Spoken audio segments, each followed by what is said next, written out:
Hello बच्चों, स्वागत है आपका हिंदी निवास में। मैं पद्मलता। आज मैं आपको कोई पाठ नहीं पढ़ाऊंगी। आज हम व्याकरण में एक जो इम्पोर्टेंट टॉपिक है उसके बारे में पढ़ेंगे। तो आज जो हम पढ़ने वाले हैं उसका नाम है समास। तो समास किसे कहते हैं, समास के कितने भेद हैं, ये सब हम जो है अब विस्तार से जानेंगे।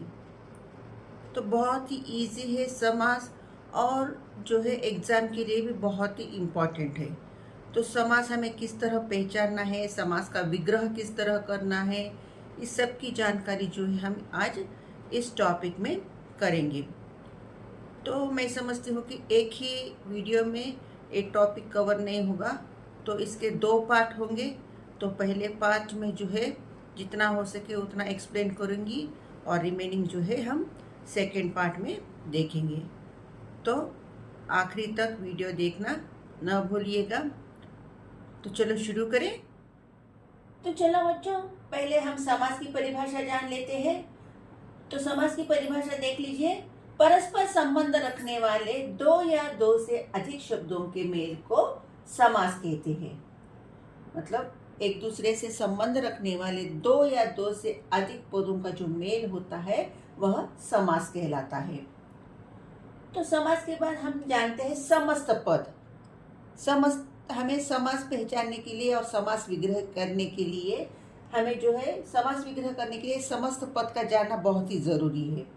तो समस्त पद किसे कहते हैं? समास में 2 या 3 पदों के मिलने से एक पद बनता है जिसे हम समस्त पद कहते हैं। समास में 2 या 3 पद मिलने से एक जो नया पद बनता है वह समस्त पद कहलाता है। यहाँ मैं आपको एग्जाम्पल देती हूँ।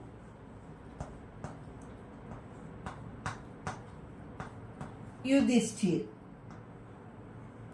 तो युधिष्ठिर में जो है युधि जो है एक पद हुआ, और स्थिर जो है एक दूसरा पद हुआ।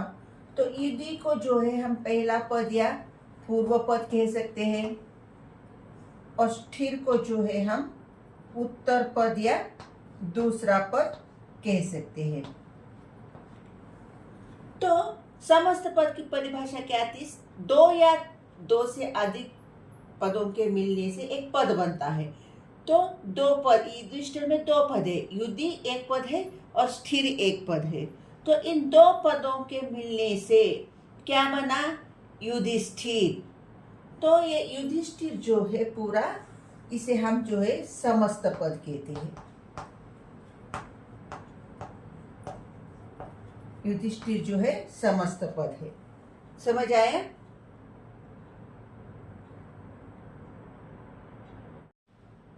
तो बच्चों, हमने समास की परिभाषा जान ली, समस्त पद किसे कहते हैं इसे भी जान लिया। तो समास विग्रह क्या है ये अब जान लो। तो समस्त पदों को फिर से अलग करना ही समास विग्रह कहलाता है। जैसे राजकुमार। इस राजकुमार में जो है 2 पद है, राज और कुमार। तो ये राज और कुमार, राज जो है पूर्व पद है, कुमार जो है उत्तर पद है। तो ये राजकुमार जो ये पूरा शब्द है यह हुआ समस्त पद, राइट। तो इस राजकुमार का विग्रह कैसा होगा? राजा का कुमार। समास विग्रह किस तरह होगा? राजा का कुमार। मतलब ये समस्त पद जो है, इस समस्त पद को अलग करना ही समास विग्रह कहलाता है। या हमने इसके पहले देखा युधिष्ठिर। युधिष्ठिर में युधि जो है पूर्व पद है और स्थिर जो है उत्तर पद है, और ये युधिष्ठिर ये पूरा जो शब्द है वह समस्त पद कहलाएगा। तो युधिष्ठिर को जो है हम जब अलग करते हैं तो युद्ध में स्थिर। युधिष्ठिर का समास विग्रह किस तरह होगा? युद्ध में स्थिर। तो समास विग्रह किसे कहते हैं पता चला? समस्त पदों को फिर से अलग करना ही समास विग्रह कहलाता है। इसके यहाँ पे मैंने 2 एग्जाम्पल दिए। तो चलो समास के कितने प्रकार है ये भी जान लेते हैं। तो बच्चों, हम जब समास के प्रकार जब हम डिवाइड करते हैं, तो अगर हम प्रधानता के आधार पर देखते हैं तो समास के जो है 4 प्रकार है, और समास की संख्या देखते हैं तो समास की संख्या है 6। तो यह किस तरह है अब हम डिटेल से जान लेते हैं। तो समास के प्रकार में पहला प्रकार जो है अव्ययी भाव समास। तो अव्ययी भाव समास में जो है हमेशा पूर्व पद प्रधान होता है, पहला पद जो है इम्पोर्टेंट होता है। और द्वंद्व समास, दूसरा हमारा जो समास है द्वंद्व समास, इसमें जो है दोनों पद प्रधान होते हैं, यानी पूर्व पद और उत्तर पद दोनों पद प्रधान होते हैं। और हमारा जो तीसरा समास है बहुव्रीहि समास। तो बहुव्रीहि समास में जो है पूर्व पद और उत्तर पद दोनों पद गौण होते हैं। गौण मतलब उसकी कोई प्रधानता नहीं होती, दोनों पद जो है गौण होते हैं, उनकी कोई इम्पोर्टेंस नहीं होती, और उसका संकेत जो है तीसरी ओर जाता है। तो हम जब बहुव्रीहि पढ़ेंगे तो हम विस्तार से पढ़ेंगे।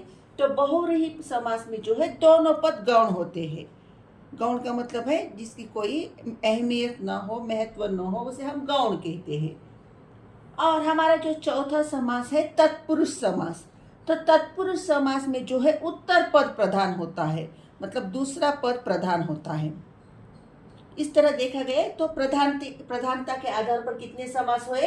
अव्ययी भाव समास जिसमें पूर्व पद प्रधान है, दूसरा हमारा द्वंद्व समास जिसमें दोनों पद प्रधान है, और हमारा तीसरा समास जो है बहुव्रीहि समास जिसमें दोनों पद गौण है, और हमारा चौथा समास है तत्पुरुष समास जिसमें उत्तर पद प्रधान है। इस तरह प्रधानता के आधार पर कितने समास हुए? 4। लेकिन समास की संख्या कितनी है? देखो, तत्पुरुष समास के और 2 उप प्रकार है, द्विगु समास और कर्मधारय समास। तो पूरी संख्या कितनी हुई समास की? 6। अव्ययी भाव, द्वंद्व, बहुव्रीहि, तत्पुरुष, द्विगु और कर्मधारय। तो प्रधानता के आधार पर समास हुए 4 और समास की संख्या हुई 6। तो अब जो है हम हर एक समास की परिभाषा और उसके कुछ उदाहरण देखते हैं। तो पहला अव्ययी भाव समास से शुरू करते हैं। अव्ययी भाव समास किसे कहते हैं और उसके उदाहरण क्या है, और उस अव्ययी भाव समास के जो भी उदाहरण होंगे उसका विग्रह किस तरह करना है, ये अब हम जानते हैं। तो बच्चों, मैं समझती हूँ कि आपको ये समझ आ रहा होगा। तो हमारा समास का जो पहला प्रकार है उसे अब हम जान लेते हैं। तो पहला हमारा समास जो है अव्ययी भाव। तो अव्ययी भाव समास में हमेशा पूर्व पद जो है प्रधान होता है ना। तो अव्ययी भाव समास की परिभाषा क्या है? जिस समास में पूर्व पद अव्यय या अविकारी हो उसे हम अव्ययी भाव समास कहते हैं। तो अव्यय का मतलब क्या है? अव्यय माने ऐसे शब्द जो है जो के तो प्रयुक्त होते हैं, मतलब उन शब्दों पर लिंग, वचन या कारक का कोई प्रभाव नहीं पड़ता। वे एक वचन में भी, बहुवचन में भी, या स्त्रीलिंग हो या पुल्लिंग हो, चाहे कारक कोई भी हो, तो उसमें जो है वे शब्द जो के त्यों प्रयुक्त होते हैं, उन्हें हम अव्यय कहते हैं। मतलब उन पर लिंग, वचन, कारक का कोई प्रभाव नहीं पड़ता, या लिंग बदलने पर, वचन बदलने पर, कारक बदलने पर उनमें जो है कोई फर्क नहीं पड़ता। वे वैसे की वैसे ही वे शब्द लिखे जाते हैं जिन्हें हम अव्यय कहते हैं। तो समझ आया अव्यय का मतलब? तो अव्ययी भाव समास का पहला परिभाषा क्या है? तो अव्ययी भाव समास की परिभाषा ये है, जिस समास में पहला पद अव्यय हो उसे हम अव्ययी भाव समास कहते हैं। फॉर एग्जाम्पल, आमरण। आमरण में जो है आमरण जो है अव्ययी भाव समास है। तो उसका हम समास विग्रह किस तरह करेंगे? मरण तक। और आज जो है हमारा अव्यय है। उसी तरह भरपेट। भरपेट जो है हमारा अव्ययी भाव समास है। तो उसका विग्रह किस तरह होगा? पेट भरकर। और भरपेट में हमारा जो है पूर्व पद जो होता है हमेशा अव्यय होता है। जैसे कि भर जो है अव्यय शब्द है। तो भरपेट का जो समास विग्रह होगा पेट भरकर। तो ऐसे बहुत सारे उदाहरण हैं। तो कुछ उदाहरण मैंने यहाँ बोर्ड पे लिख लिए हैं। तो उसकी पहली परिभाषा जान लेते हैं और उसके बाद उसके एग्जाम्पल्स देख लेते हैं। तो समझ आया ना आपको? अव्ययी भाव समास किसे कहते हैं? जिस समास में पहला पद यानी पूर्व पद अव्यय हो उसे हम अव्ययी भाव समास कहते हैं। और अव्यय का मतलब होता है ऐसे शब्द जो के तो प्रयुक्त होने वाले, मतलब जिन शब्दों पर लिंग, वचन या कारक का कोई प्रभाव नहीं पड़ता, ऐसे शब्दों को हम अव्यय कहते हैं। तो चलो परिभाषा और एग्जाम्पल देख लेते हैं। तो देखो बच्चों, अव्ययी भाव समास की परिभाषा क्या है? जिस समास में पहला पद अव्यय हो उन्हें हम अव्ययी भाव समास कहते हैं। जैसे कि यथाशक्ति। यथाशक्ति में जो है यथा जो है अव्यय शब्द है और उसका समास विग्रह होगा शक्ति के अनुसार। भरपेट। भरपेट में आपका अव्यय शब्द है भर और उसका विग्रह होगा पेट भरकर। उसी तरह प्रत्येक। प्रत्येक का समास विग्रह किस तरह होगा? एक एक। और उस प्रत्येक में जो है आपका जो अव्यय शब्द है प्रति। प्रति प्लस एक इज इक्वल टू प्रत्येक, तो उसका विग्रह होगा एक एक। उसी तरह आमरण। आमरण में आ जो है अव्यय शब्द है और उसका विग्रह होगा मरण तक। इस तरह बहुत सारे ऐसे अव्ययी भाव समास हैं। जैसे कि और बेखटके। बेखटके का समास विग्रह हुआ बिना खटके के और उसमें बेखटके में अव्यय शब्द है बे। उसी तरह बातों बात, यानी उसका विग्रह किस तरह होगा? बात ही बात में। तो इस तरह बहुत सारे हमें अव्ययी भाव के समास के उदाहरण देखने को मिलेंगे। मैंने उसमें से कुछ एग्जाम्पल्स यहाँ आपको दिए हैं। तो आपको समझ आया अव्ययी भाव समास किसे कहते हैं? तो समझ आया तो चलो नेक्स्ट समास भी देख लेते हैं। तो चलो बच्चों, हमारा जो समास का दूसरा प्रकार है उसे देख लेते हैं, द्वंद्व समास। तो द्वंद्व समास में जो है दोनों पद प्रधान होते हैं और द्वंद्व समास में जो है शब्द जो है एक तो विलोम होते हैं या एक दूसरे के पूरक होते हैं।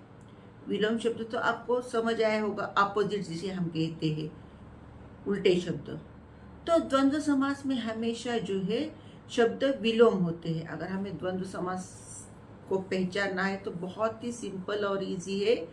शब्द जो होंगे हमेशा विलोम होंगे या एक दूसरे के पूरक होंगे। एक दूसरे के पूरक मतलब एक दूसरे पर आधारित, जैसे कि हवा पानी। हवा पानी जो है एक दूसरे के पूरक है, हवा और पानी। उसी तरह दाल रोटी या दाल भात, इसे जो है हम पूरक शब्द कहते हैं, मतलब एक दूसरे के बिना ये नहीं होते। जैसे हम दाल, अगर बात निकलती है दाल, तो हम तुरंत बोलते हैं दाल रोटी या दाल भात। इसी तरह जब हम हवा कहते हैं तो हवा पानी, हवा पानी अच्छा चल रहा है ना, इस तरह। तो एक दूसरे के पूरक शब्द, इन शब्दों को हम कहते हैं। तो द्वंद्व समास में हमेशा जो है शब्द विलोम होते हैं और जो है एक दूसरे के पूरक होते हैं। और विलोम द्वंद्व समास पहचानने का और एक सिंपल ट्रिक जो है, बीच में जो है योजक चिन्ह होता है। दो शब्दों के बीच जो है योजक चिन्ह लगा रहता है, उसे हम देखकर पहचान सकते हैं कि यह द्वंद्व समास का उदाहरण है। और जब हम इसका विग्रह करते हैं तो उस योजक चिन्ह को हटाकर और, तथा, या इन शब्दों का प्रयोग करते हैं। जैसे कि शिव पार्वती। तो शिव पार्वती जो है द्वंद्व समास का उदाहरण है। तो जब हम उसका विग्रह करेंगे तो शिव और पार्वती के बीच जो है योजक चिन्ह होगा, तो उस योजक चिन्ह को हटाकर शिव और पार्वती, इस तरह इसका विग्रह होगा। तो आप सोचते होंगे कि एक तो विलोम शब्द है, ए सही है, और योजक चिन्ह अगर नहीं रहेगा तो क्या वह द्वंद्व समास नहीं होगा? तो नहीं, हमें सिर्फ योजक चिन्ह पर ही डिपेंड नहीं होना है। तो बिना योजक चिन्ह के भी द्वंद्व समास के उदाहरण हो सकते हैं। सिर्फ हमें ये ध्यान में रखना है द्वंद्व समास पहचानते समय कि वह शब्द विलोम है या नहीं। अभी देखिए देवासुर, आपको देवासुर जब आप लिखते हो तो उसमें बीच में कोई योजक चिन्ह नहीं होता, लेकिन देवासुर जो है द्वंद्व समास का एग्जाम्पल है। देवासुर यानी देव असुर, देव और असुर यानी विलोम हो शब्द हुए, देव और असुर जो है विलोम शब्द हुए। तो देवासुर शब्द जो है ये भी द्वंद्व समास का ही उदाहरण है, बिना योजक चिन्ह के भी। तो द्वंद्व समास पहचानना है तो आपको योजक चिन्ह एक ही ध्यान नहीं रखना है। तो द्वंद्व समास पहचानना है तो सिंपल सी ट्रिक क्या है, द्वंद्व समास में शब्द हमेशा विलोम होते हैं। तो अगर वो विलोम शब्द है तो वह द्वंद्व समास का ही उदाहरण है, चाहे योजक चिन्ह हो या ना हो। समझ आया है ना? बहुत ही आसान है समास पहचानने का तरीका और समास विग्रह करने का। तो द्वंद्व समास हमें विग्रह करना है तो योजक चिन्ह हटाना है और तथा या इन शब्दों का प्रयोग करना है। तो मैंने पीछे बोर्ड पर जो है कुछ एग्जाम्पल्स भी दिए हैं और परिभाषा भी लिखी है। अगर किसी को नोट डाउन करना है तो नोट डाउन कर सकते हो। और यह होने के बाद जो है हम हमारा समास का तीसरा प्रकार जानते हैं, बहुव्रीहि समास।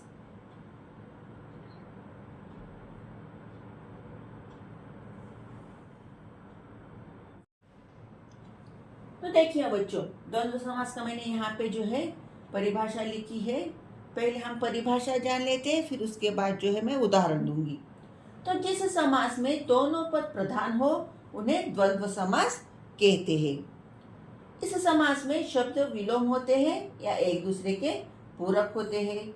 इनका विग्रह करते समय योजक चिन्ह, यहाँ ब्रैकेट में मैंने जो चिन्ह दिया है उसे हम योजक चिन्ह कहते हैं। तो योजक चिन्ह लगा रहता है और उसे हटाकर और तथा या इन शब्दों का प्रयोग किया जाता है।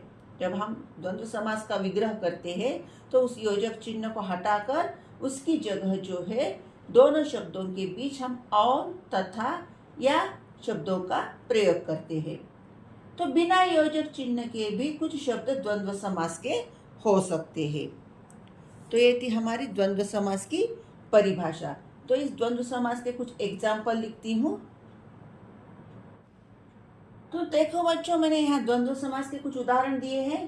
पाप पुण्य, तो देखो यहाँ दोनों शब्दों के बीच जो है योजक चिन्ह है और पाप और पुण्य जो है विलोम शब्द है।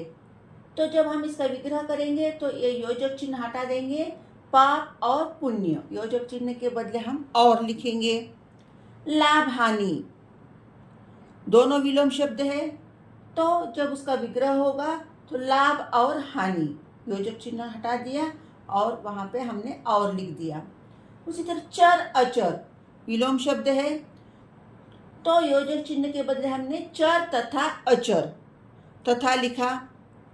तो यहाँ पे जो है हमने योजक चिन्ह लिखे, लेकिन बिना योजक चिन्ह के भी यहाँ पे एक उदाहरण दिया है, देवासुर, बीच में कोई योजक चिन्ह नहीं है, फिर भी जो है यह द्वंद्व समास है।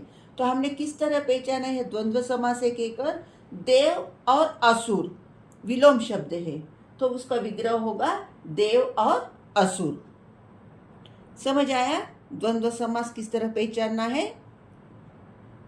अगर समझ आया है तो चलो नेक्स्ट समास देख लेते हैं, बहुव्रीहि। चलो बच्चों, अब हम बहुव्रीहि समास के बारे में जान लेते हैं। अब तक हमने अव्ययीभाव समास पढ़ा, द्वंद्व समास पढ़ा, अभी बहुव्रीहि समास किसे कहते हैं ये जान लेंगे। तो बहुव्रीहि समास में जो है दोनों पद गौण होते हैं, यानी पूर्व पद और उत्तर पद दोनों पद गौण होते हैं और तीसरे पद की ओर संकेत जाता है, जिसे हम बहुव्रीहि समास कहते हैं। और समस्त पद का जो अर्थ होता है वह दोनों पदों से भिन्न होता है। एग्जाम्पल तौर पर मैं आपको एक बताती हूँ जिससे आप समझ जाओगे। लंबोदर, लंबोदर में जो है पूर्व पद और उत्तर पद दोनों जो है गौण है। संकेत किसी तीसरे पद की ओर गया है। जब हम लंबोदर का विग्रह करते हैं तो लंबा है उदर जिसका, तो समस्त पद का हमने जब विग्रह किया, लंबा है उदर जिसका, ये जो है पूर्व पद से भी भिन्न है और उत्तर पद से भी भिन्न है। और पूर्व पद उत्तर पद दोनों गौण है। यहाँ ना लंब को जो है अहमियत है और ना ही उदर को। तो लंबा है उदर जिसका, संकेत किसी तीसरे पद की ओर गया। लंबा है उदर जिसका अर्थात कौन है लंबा उदर वाला? गणेश जी। तो लंबा है उदर जिसका अर्थात गणेश। उसी तरह त्रिलोचन, लोचन यानी आंख, तो त्रिलोचन में जो है न त्रि को अहमियत है और न ही लोचन को। त्रि और लोचन दोनों पद गौण है। संकेत किसी तीसरे पद की ओर गया है। त्रिलोचन का जब हम विग्रह करते हैं, तीन है लोचन जिसके, अर्थात कौन? तीन आंखों वाले कौन है? शिव जी, है ना। तो त्रिलोचन का जब हम विग्रह करेंगे तो किस तरह विग्रह होगा? तीन है लोचन जिसके अर्थात शिव। तो ये बहुव्रीहि समास का एग्जाम्पल हुआ। तो बहुव्रीहि समास में दोनों पद गौण होते हैं और संकेत किसी तीसरी ओर जाता है, तीसरी पद की ओर, उसे हम बहुव्रीहि समास कहते हैं। उसी तरह पीतांबर, जब पीतांबर का विग्रह होता है, पीतांबर में दोनों पद गौण है। पीला है अंबर जिसका, अर्थात श्री कृष्ण। तो ये हुए बहुव्रीहि समास के कुछ एग्जाम्पल। तो चलो देख लेते हैं। अगर आपको लिखना है तो लिख लो उसकी परिभाषा और कुछ एग्जाम्पल्स मैंने बोर्ड पे लिखवाया है। देख लो बच्चों, बहुव्रीहि समास की यहाँ पर मैंने परिभाषा लिखी है और एग्जाम्पल्स लिखे हैं। तो जिस समास में दोनों पद गौण हो तथा किसी तीसरे पद की ओर संकेत हो, उन्हें हम बहुव्रीहि समास कहते हैं। और इसमें समस्त पद का अर्थ जो है उनके दोनों पदों के अर्थों से भिन्न होता है। जैसे कि लंबोदर, लंबोदर का जब हम विग्रह करेंगे तो लंबा है उदर जिसका, अर्थात गणेश। त्रिलोचन, तीन है लोचन जिसके, अर्थात शिव। पीतांबर, पीला है अंबर जिसका, अर्थात श्री कृष्ण। ओके, तो बच्चों हमने अब तक समास पढ़ा, समस्त पद किसे कहते हैं ये जाना, और प्रधानता के आधार पर समास कितने होते हैं? 4। अव्ययीभाव समास, द्वंद्व समास, बहुव्रीहि समास और तत्पुरुष समास। और तत्पुरुष समास के और दो उपभेद है, कौन से? द्विगु और कर्मधारय। इस तरह समास की पूरी संख्या हुई 6। तो अव्ययीभाव समास में जो है पूर्व पद प्रधान होता है और द्वंद्व समास में जो है दोनों पद प्रधान होते हैं, पूर्व पद और उत्तर पद भी। और बहुव्रीहि समास में जो है दोनों पद गौण होते हैं, न पूर्व पद प्रधान होता है न उत्तर पद। तो अब तक हमने 3 समास के बारे में जाना है। तो वीडियो लंबा हो जाएगा, इसलिए हम नेक्स्ट पार्ट में जो है तत्पुरुष समास किसे कहते हैं, तत्पुरुष समास के उदाहरण और तत्पुरुष समास के जो 2 उप प्रकार है, द्विगु समास और कर्मधारय समास, उसके बारे में भी विस्तार से जान लेते हैं। तो आज का वीडियो हम यहीं ख़त्म करते हैं। तो आशा करती हूँ आपको ज़रूर समास समझ आया होगा, समझ गए हो समास अब तक मैंने जो पढ़ाया है। तो अगर समझ आया है तो लाइक ज़रूर कीजिएगा, शेयर कीजिएगा, और नेक्स्ट वीडियो मैं तुरंत अपलोड कर दूंगी इसके बाद में। तो एंड तक वीडियो देख लीजिएगा, नेक्स्ट पार्ट भी। तो ये टॉपिक यहीं ख़त्म करते हैं और नेक्स्ट पार्ट में समास, तत्पुरुष समास, कर्मधारय समास और द्विगु समास के बारे में जान लेते हैं। तो धन्यवाद बच्चों।